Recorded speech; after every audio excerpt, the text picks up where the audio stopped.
किसी गांव में चमन नाम का एक प्रसिद्ध ब्राह्मण रहता था। वह बहुत विद्वान था और लोग आए दिन उसे अपने घर भोजन के लिए निमंत्रण देते रहते थे। एक दिन वह ब्राह्मण एक सेठ जी के यहाँ से भोजन करके आ रहा था। लौटते समय सेठ ने ब्राह्मण को एक बकरी उपहार में दी। ब्राह्मण बकरी को कंधे पर रखकर घर की ओर जा रहा था। रास्ते में 3 ठगों ने ब्राह्मण और उसकी बकरी को देख लिया और ब्राह्मण को लूटने का षड्यंत्र रचा। वे तीनों ठग थोड़ी थोड़ी दूरी पर जाकर खड़े हो गए। जैसे ही ब्राह्मण पहले ठग के पास से गुजरा तो वह जोर जोर से हंसने लगा। ब्राह्मण ने इसका कारण पूछा तो उसने कहा, महाराज, मैं पहली बार देख रहा हूँ कि एक ब्राह्मण देवता अपने कंधे पर गधे को लेकर जा रहे हैं।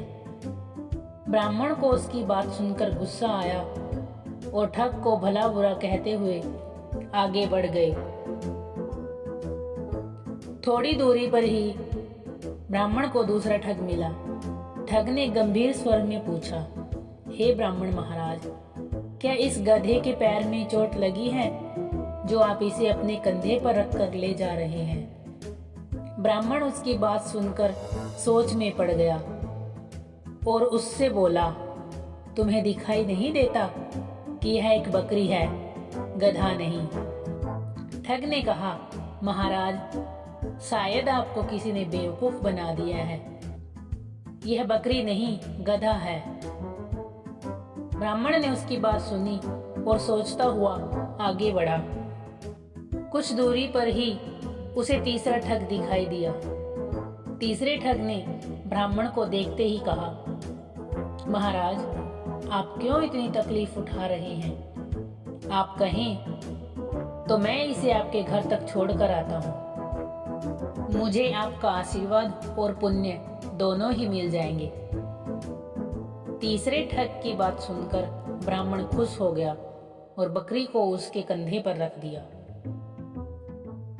थोड़ी दूर जाने पर ठग ने पूछा, महाराज, आप इस गधे को कहाँ से लेकर आ रहे हैं?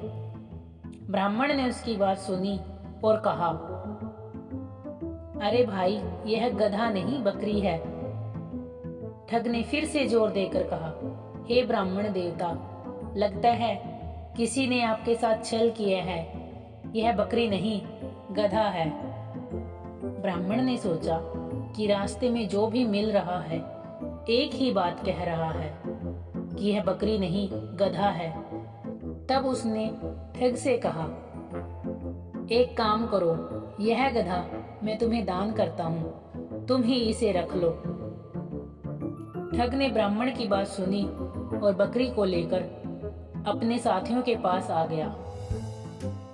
फिर तीनों ठगों ने बाजार में उस बकरी को बेचकर अच्छी कमाई की और ब्राह्मण ने उनकी बात मानकर अपना नुकसान कर लिया। किसी भी झूठ को अगर कई बार बोला जाए तो वो सच लगने लगता है। इसलिए हमेशा अपने दिमाग का उपयोग करें और सोच विचार कर ही किसी पर विश्वास करें।